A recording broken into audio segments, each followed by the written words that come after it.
Hello, folks. Today in this video, we're going to talk about series and parallel circuits. So, all circuit equations and solving are based off of Kirchhoff's laws. Kirchhoff's laws tell us what happens to the current and the voltage in a circuit. Kirchhoff's current law tells us the sum of the currents at a junction is zero. What we mean by a junction is a place where any two wires either meet and split off into one wire, or one wire splits off into two. Now, the idea is that the current coming in to our wire here, I1, would have to be the equal to the sum of the two currents going off. That's what we mean by the sum of it is zero, because we have to take into account direction, that I1 minus I2 minus I3 equals zero. The minus sign indicating it's going out, and the plus sign meaning it's going in. So we know, kind of makes sense that the charge going into a particular junction has to equal the charge going out. Kirchhoff's voltage law is similar. It says the sum of the voltages in a closed loop is zero. So a simple circuit that would have a loop in it would just be one with a battery and a resistor. And so we would know that if the battery had some voltage, like 12 volts, and the resistor had a, let's call it R1, and its resistance was 2 ohms, we would know that the sum of the voltages are zero. Now, we know that there's voltage dissipated across the resistor. Every load, whether it's a resistor, a lamp, anything, does dissipate a voltage, which we can take into account that direction. In general, for our circuits, batteries and other power sources are going to add voltage. If you go from its negative plate to its positive plate, the voltage increases. And if you go across any resistor, either direction, it's going to decrease the voltage. And so we can say that the 12 volts here minus the 2 ohms times the current going through that, because remember, voltage is equal to current times resistance, would have to be equal to zero. Now, we're going to see how to apply Kirchhoff's laws later, but we can actually make some simple summaries. If you have a circuit in series meaning, of course, that all the resistors are in one single path, you can use Kirchhoff's law to give you some pretty easy equations. If I write these as R1, R2, and R3, I know that the voltages all have to sum to zero. Since voltage is added across the battery, the total voltage across the battery, has to be equal to the voltage on each resistor summed together. Those have to be true by Kirchhoff's law. The other thing I can know is that the total current, the current that is going through the battery, has to be the same as every single one, because there's no junctions. So the current has to be the same everywhere. And so in a series circuit, current going through any particular part is the same. And then finally, the resistances, just due to the fact that these are two equations are true, have to add to what's called the total or the equivalent resistance. Essentially, the idea behind that is you could imagine replacing all of these resistors with a larger resistor of equivalent resistance, and you would find that by just adding them all together, and they would functionally operate like the same circuit. So let's try an example of how to solve a series circuit. I've been given here a bunch of data about a circuit similar to the one that I just drew. I can see that the total voltage is 12 volts. The voltage across this first resistor is 6 volts. I know that the resistance of this one is 3, and the resistance of that one is 2. Now, one thing to note is that you can always apply V equals IR for any particular circuit element. And so because V equals IR, I know that this resistor, 6 volts, equals I times 3 ohms. And so the current going through that resistor must be 2 amps. That really helps me because I know that the current everywhere has to be the same in a series circuit. So this one also has a current of 2 amps, and this one also has a current of 2 amps, and the total current must be 2 amps, the current at my battery or power source here.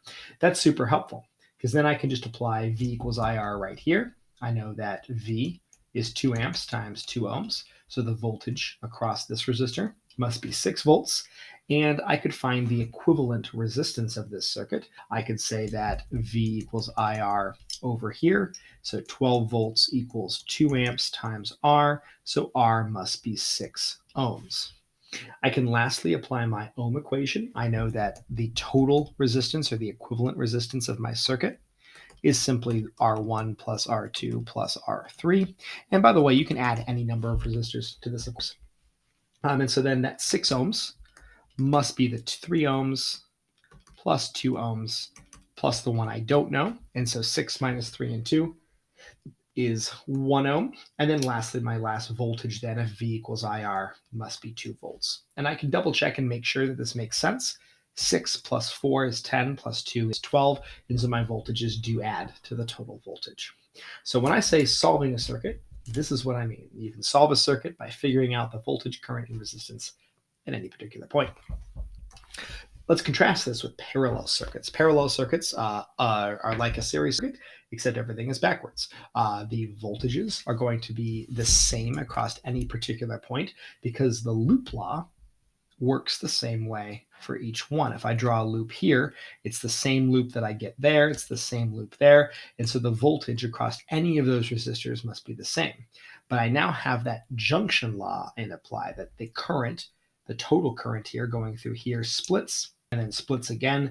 And so using the current law, you can prove that the total current is the sum of all 3 currents going through the resistors. This also then leads to the fun equation, which is the inverse equation. I don't know why my slides wrote that over there. We'll just go ahead and move that over that way. But that the inverse of the total resistance for a parallel circuit is the sum of the inverses of the resistance. It's like capacitors, except backwards, unfortunately. For resistors, they sum in series, and the inverses work for parallel. But functionally, these equations will work very similarly if you're solving a parallel circuit. I do want to add one more interesting kind of twist to this, which is thinking about electrical power and energy. This is the thing that we often think about when we're dealing with electricity and electrical energy in our homes. Power is the amount of watts that an electrical device uses or dissipates. Power is the rate that you consume energy over time. And you can calculate it for a circuit or any circuit element just using V times I. Now, if you replace that V using different, or the I using Ohm's law, you can get a few different equations for power. And so I've listed all of them here. It's either VI or I squared R or V squared R. Just depends on what you're given. You can use either one there. And then lastly, if you want to know the energy you use, for example, this is how the power company calculates how much energy you use. They would take the energy, W, kind of like work, and take the power and multiply by the time.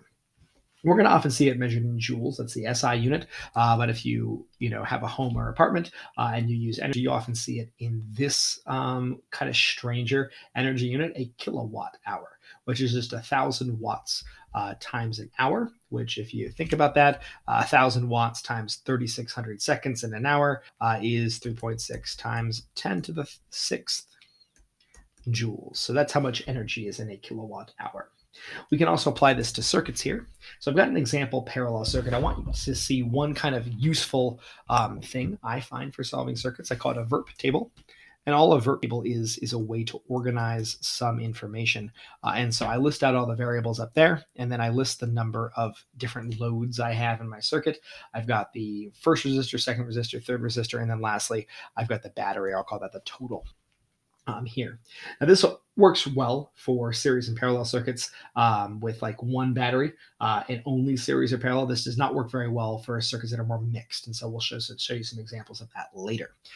So filling out this table here, I know the total current is 10 amps. I know that the resistance of resistance 1 is 30, resistor 2 is 30, and resistor 3 is 30.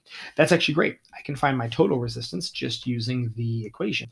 1 over the equivalent resistance is 1 over 30 plus 1 over 30 plus 1 over 30. That's 1 over REQ equals 3 over 30. And so just flipping that I into getting a total resistance of 10 ohms. Note that it is normal in a parallel circuit. The resistance goes down as you add resistors in because you're providing multiple paths for the electrons to go down. Think about it like a highway where you have multiple lanes. Now, if each lane has a resistance of 30, the total resistance of your system might only be 10 because it is easier for the cars to get back to home where they're trying to go. Okay, so I've got my R there. which is 10 ohms. I've got my current, total current, which is 10 amps. That's great. I can use V equals IR. So the nice thing about this table is this column is always this column times that column. So 10 times 10 is 100 volts. And in a parallel circuit, the voltage is always the same. So the voltage across each resistor is also 100. Solving for the current then, current is just this one divided by the resistance, be 100 over 3, or 10 thirds, if we wanted to keep it as fractions, or if you wanted to divide that out and get 3.33, that works for me. Lastly, if you want to get power, power is V times I. So I would just take the voltage times the current. So 100 times 10 over 3, which is 1,000 over 3, or which is 330. And 333, 333. To get my total one, it'd be 100 times 10, which should be 1,000 watts there. Okay, now there's a few other things we can do with our series and parallel circuits. For example, you might be given a more complicated circuit, such as the one that I've given here. This one has multiple resistors, both in series and parallel. And so what I want to do is show you how would you break this down so that you'd actually find like the total or equivalent resistance of this series. So what I would do first is look for easy ones that you can combine, either in series or in parallel. I see two easy ones to combine. I can't combine the 8 ohm yet, but I can combine these two because those two are in parallel. If I solve that one out, 1 over 30 plus 1 over 20 equals 1 over Req. It looks like when I solve that out, the equivalent resistance of just those two is 12. So this is like having a 12 ohm resistor in series with that 8 ohm one. Then I've got in my middle one, still just the 10 ohm resistor. There's nothing fancy going on there. And then lastly, I have a 4 and a 2 in series. Well, series resistors just add. So I could combine my 4 and 2 to get a 6 ohm resistor. And so hopefully you're seeing you can kind of break down circuits like this easily just by combining them in stepwise to get the total. I've got an 8 and a 12 there. Those could combine to give me a 20 ohm resistor. And that's now in parallel, a 10 ohm and a 6 ohm resistor. Now I've got to do my parallel math. 1 over 20 plus 1 over 10 plus 1 over 6 equals 1 over Req. And I get an equivalent resistance of, it looks like, 3.2 ohms. Okay, folks, we're going to take a look at a few harder circuits over in part 2. But thank you guys for watching part 1 of series and parallel circuits. Have a great rest of your day.